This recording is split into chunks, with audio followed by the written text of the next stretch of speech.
আপনারা আজকে অন্তর্বর্তীকালীন সরকারের প্রধান উপদেষ্টা কিংবা উপদেষ্টা হয়েছেন হাজার হাজার জীবনের রক্তের উপরে। আমার অর্ধলক্ষ ভাই বোন রক্ত দিয়েছে, হাসপাতালে এখনো কাতরাচ্ছে, রক্তের দাগ এখনো শুকায় নাই, ওই যে সেলাইগুলো সেগুলো এখনো শুকায় নাই। আপনারা যদি এখন ওই গুরুত্বপূর্ণ জায়গাগুলোতে বসে এই সুশীলতা দেখান, সেটা দেখতে আমরা প্রস্তুত নই।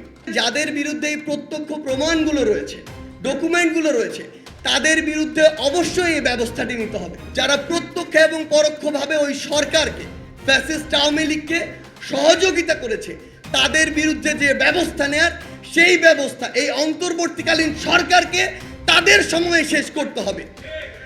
যদি তারা এটি না করতে পারে, যেই রক্তের উপরে দাঁড়িয়ে তারা ওই আসনগুলোতে বসেছে, সেই রক্তের মর্যাদা তারা নিজেরা নষ্ট করছে। পাকিস্তানিরা ওই সময়ে একটা প্রান্তকে শোষণ করার জন্য তাদের মতো করে আইন করেছে।